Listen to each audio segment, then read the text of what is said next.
na siya ang imong makuha no upat ka pack sa tuang assorted chocolates nga mumu. So ayan.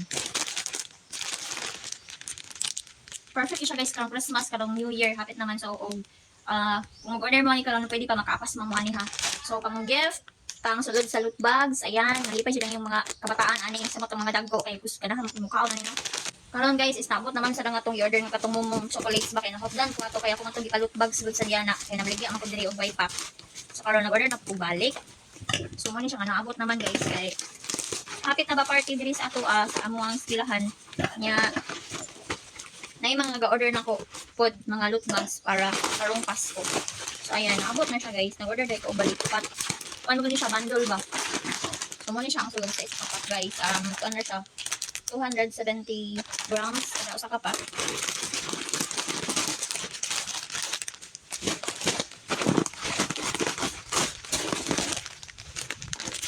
So, ayan. So, ito na siyang ipon guys. Ang isa ka pack. Let's try kung ano ba. Wala ka buksulod ani.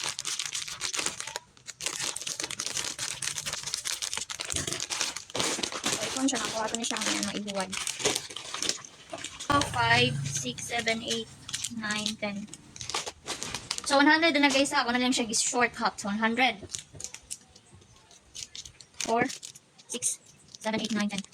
12, 14, 15, 18, 20, 22, 24, 26, 28, 30, 32, 34, 36, 38, 40, 42, 44, 46, 48. So 148 ang sulod ani guys. Isa ka pa. Ayan.